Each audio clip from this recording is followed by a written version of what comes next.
So now we've gone full circle, and it's just such an interesting dynamic, pretty explosive. And I believe it's real. I do not believe this is fleeting. We are moving from the physical world into the convergence between the physical world and the digital world. Inflation usually benefits value stocks, financial stocks, because interest rates go up more on the long end of the yield curve than on the short end. So financials have done very well this year. Energy year to date is up more than 50% in the stock market. Financials roughly 35%.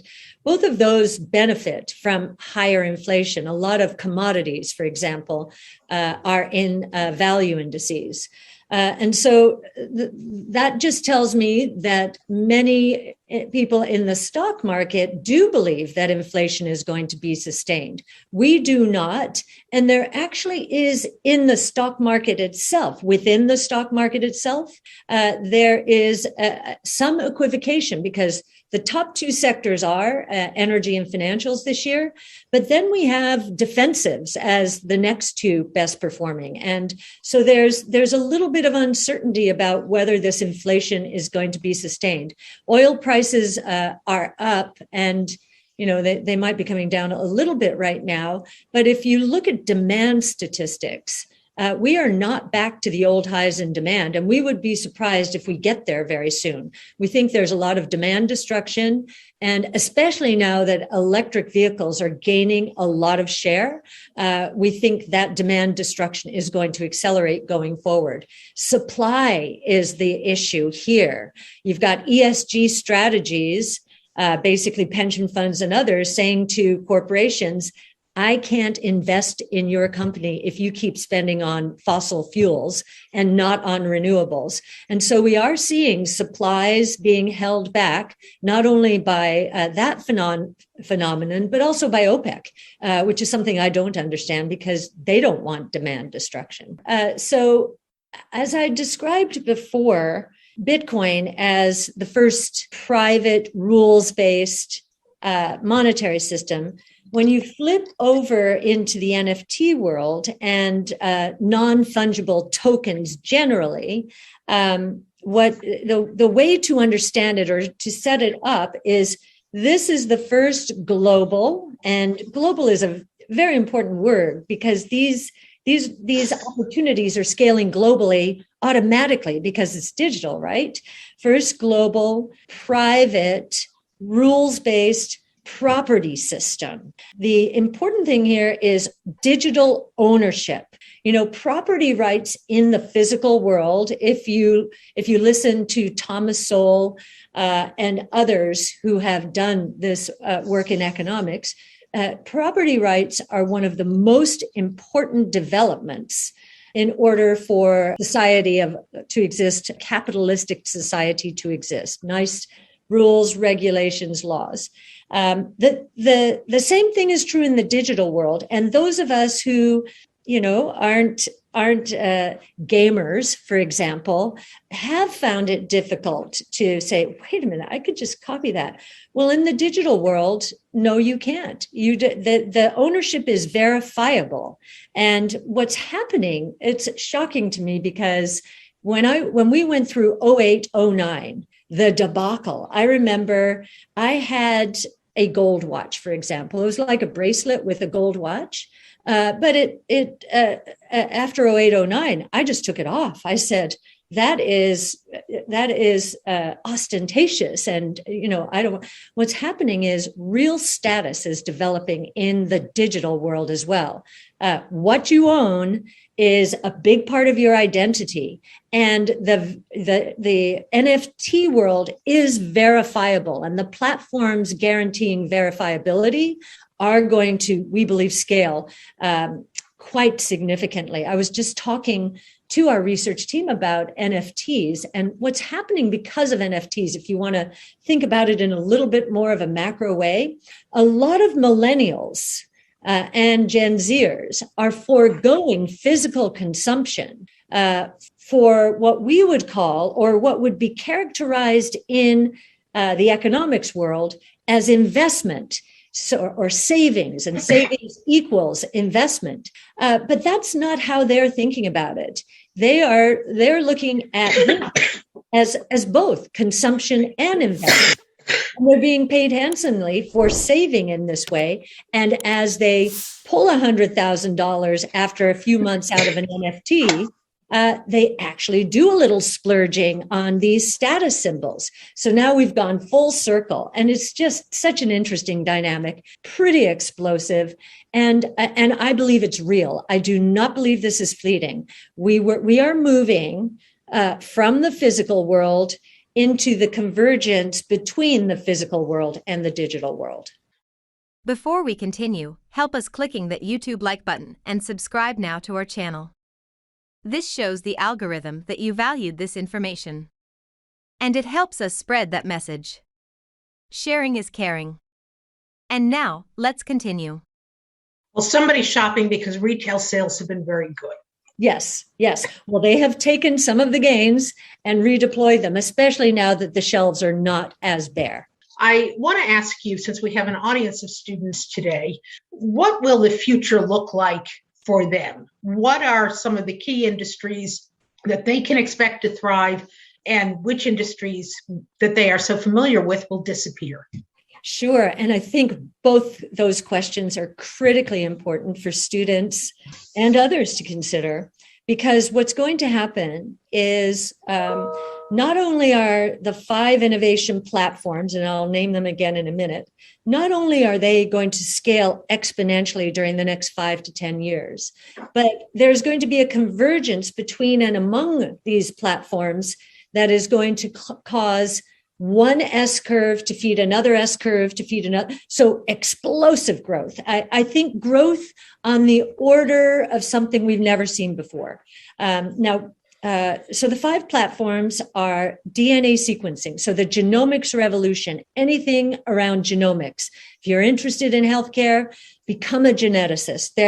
There's an incredible shortage of geneticists. And I think that's going to be one of the careers in highest demand going forward, as we begin to prevent and cure diseases now that we understand the genome, thanks to genomic sequencing.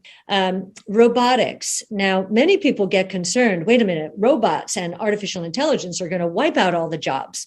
In fact, when we started Ark, Oxford University had just published an article saying 47% of all the jobs in the United States will disappear by 2035. And that's probably true because of all of this innovation. But we believe that these 5 platforms are going to create at least $12 trillion in GDP that would not exist otherwise. And it is our job to find out where those jobs are. So get involved with automation and robotics. There's terrible demographic related shortage cropping up all around the world here. Energy storage. So electric vehicles, we think all of transportation is going electric. Maybe not long haul air flights short term, but even that will go electric long term. So anything in the electric and helping utilities understand how they have to restructure and move towards more of a distributed ecosystem, perhaps incorporating Bitcoin into mining into the ecosystem so they can earn more money using the excess sunshine, excess wind power that they can't fit into storage. And so that will automatically flip over into mining so that they can build out their renewables base a little faster. Artificial intelligence, anything having to do with artificial intelligence, go for it. And certainly, if you're entering into companies, make sure that the companies you're joining have tremendous AI expertise and domain expertise, both, because they're going to be working together to help bring about this new world. And of course, blockchain technology, we are in the earliest stages of this, and it is going to be one of the most profound changes in the history of the world. Now, when I try and describe the drama here, now, none of us was around in the early 1900s. Automobile, telephone, electricity. those were only 3 platforms that completely transformed the world and are some of the reasons that we're not farming today, right? Just think about these 5 platforms, and there are 14 technologies underlying them, like 3D printing in the automation space, or CRISPR gene editing in the genomic space, that exist because of these major platforms. So I would, if you're interested, all of this information is on our website at ark-invest.com. If you're passionate about any of these platforms or their underlying technologies, what I would also suggest is following our analysts. Their responsibilities are broken out not by sector or industry, as in the traditional financial world, but by technology. Follow them and follow who they follow, which you can look up as well, and pick just a few, because really what you will do is be on the right side of change, which is absolutely critical now, because from our point of view, more than 50% of the S&P 500, more than 50% of those companies are going to be disrupted.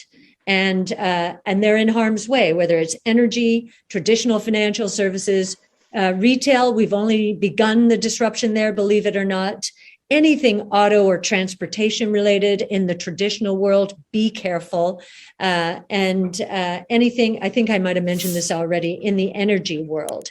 It's really interesting to see financial services and energy at the top of the list of performance for the S&P 500, because we think they're going to be the most disrupted of any of the industries. Do you want to know one thing about crypto? I made over 3,000% in profit in a few weeks. Fact is, the traditional financial system, the traditional money system makes you poor, not rich. If you want to earn $500,000, $1 million, you have to wait until you're 50, 60, 70 in the traditional financial system, and you probably will still be broke. And you will be old. This is not a sexy combination, as you can imagine. But the question is, how can you start in crypto and make these profits? Where to invest? Where to start? My name is Gunnar and I'm from Germany, as you can hear, and things are a little bit different in Germany. More about that later on. Fact is, there are lots of different cryptocurrencies. It's a gigantic universe where beginners and professionals get easily lost. But there is light at the end of the tunnel. There are 7 key steps you need to follow to become successful in this market. You have to know them, and if you fail one of them, it's literally impossible to succeed in this market. Just an example, one of the key points is your exchange, and one of the biggest are, for example, Binance and Coinbase. These are trusted and well-established exchanges, but, and this is a big but, you won't find the super profitable coins on those exchanges. The unknown super profitable coins that get gigantic profits are not traded on those kind of exchanges. They are traded on much smaller insider platforms that are barely known. And I can tell you what those super secret exchanges are and why they are so profitable. And another super important thing are the right information sources. The point is, the internet is gigantic. There are hundreds and hundreds of YouTube channels, blogs, pages, and much, much more. And there are also market makers and influencers. For example, Elon Musk, he is not a crypto guy, but the moment he recommended Dogecoin, it went through the roof, to the moon, so to say. But why did he recommend it? Where did he hear it from? He didn't hear it from newspapers. And believe me, he is listening to someone. But you have to know who, and you have to react before he is reacting. This is really, really important. And these are only 2 of the 7 steps you have to follow in order to be successful in crypto. And if you want to know all of these steps in much more detail, and if you want to have a comprehensive checklist, here's what you should do. There is a link below this video. Click on this link and you will get the opportunity to subscribe to my channel. Click on the link and you will see a video where I explain the next steps. So see you soon. Click on the link now. I'll see you there.